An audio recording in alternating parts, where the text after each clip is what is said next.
So look, the stock is down almost 10% right now. Investors don't like what you had to say today. What do you have to say to them?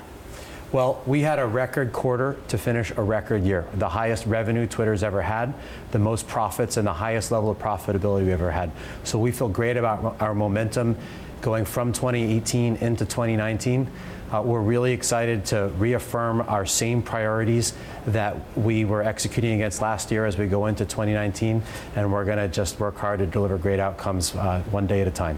Now, you made a big disclosure change reporting daily active users for the first time, and you're stopping reporting monthly active users. Why do this now? Why not a few quarters ago? Sure. Well, this has been a long journey for Twitter where we started giving monthly active users at the time of the IPO. But gradually there's been a shift inside the company where our priority as a company is really to drive value for people on Twitter every day. The best way to measure that is by monetizable DAU.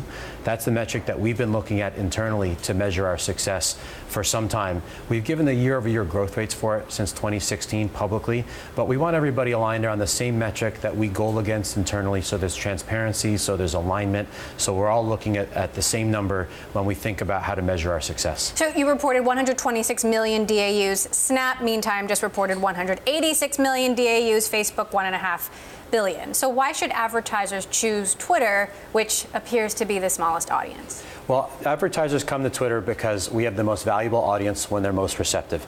So today's information doesn't change anything for them. They know exactly what they're getting when they come to Twitter with a specific objective in mind, whether they're launching a new movie, a new phone, if they're advertising during the Super Bowl to amplify their message. We had 30 of the 38 Super Bowl advertisers on Twitter on the day of the Super Bowl, amplifying their message because they know that's where their customers were. So this doesn't change anything from an advertiser perspective. We also share a number that's a little different than other companies. Ours is all monetizable daily active users who come to twitter.com or who come to the app. That might be different than how other companies look at it. They might be sharing a family of apps and how many users they have, or they might be sharing users who are on a different part of the service that might not see ads. But you don't know for sure. How do you know what they're sharing? I know what we share, and what we share is the number that we're trying to drive. Those are all people on twitter.com. They're all people who are on our app, and that's the number that we're trying to drive, and they can all see ads today. Have you seen any increase in advertising or influx of advertisers as a result of the scandals and controversies at Facebook? Well, we think about the things that we can control. And if we look at the last couple of years and the recovery that we've been driving, it feels like so much of it is because of things that we're doing better. The service is much better than it used to be for the people on it, where it's easier to find the things you're looking for, where there's an events and topics infrastructure that allows you to follow things that might have been harder to find before. For advertisers, we're much more clear. They should come to Twitter when they want to launch a new product or service, or when they want to connect with what's happening. I think that clarity has helped us internally. I think it's helped externally a lot as well.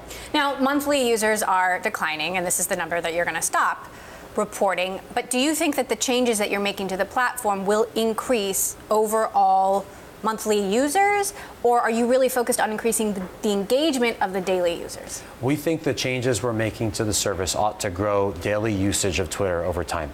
That's going to be the best way to measure our success. We're not trying to get people to come to Twitter monthly. Twitter's a place where news breaks. It's a place where conversations are happening around sports and politics and entertainment and things that people care about. And if you're coming monthly, we're not doing a good job helping you find value in Twitter. So when we're making changes to the service, we're thinking about how we can help people get value from it every day. So spending is rising 20%. Is this a one-off, or is the cost structure changing for the long term? Well, we grew expenses 17% last year, but if you look at the fourth quarter, which represents all the hiring we did throughout the year, where headcount grew about 16% over the course of the year, our expenses grew 21% in the fourth quarter. If you annualize that and you add merit increases and other things on top of it, and new hires as well, because we will continue to hire against the same priorities in 2019, it's pretty easy to get to approximately 20% expense growth, which is what we talked about. So this isn't a change for us. This is a continuation against the same priorities, thinking about health, conversations as a way to drive audience on Twitter, our revenue products and sales, and the platform that we use to deliver Twitter. Do you see that 20% number staying the same over the next several years, or is that an annual thing? Well, it's an annual thing for 2019. We'll think about next year, or we'll talk about next year more when we get there. But as we make investments in 2019, we're not just thinking about this year. We're thinking about hiring people who can have impact at Twitter over long periods of time and delivering on our purpose over long periods of time. So what are the product changes that you are making that you think are going to expand the overall audience? I'll give you a couple examples. One is one from the fourth quarter, and then there are a couple that are in front of us. In the fourth quarter, we made it easier to switch back and forth between the reverse chronological timeline, so you're just seeing the latest tweets, and one where we use an algorithm to surface the most relevant tweets first. That's about transparency. It's about helping you figure out or decide what you want to see in the moment.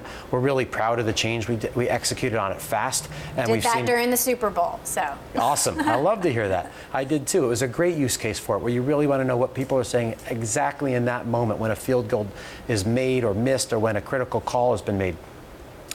That had a really positive impact that we were really pleased about, not just externally, but internally, because it showed us that we could move fast and we could try things and we could have great outcomes as a result of it.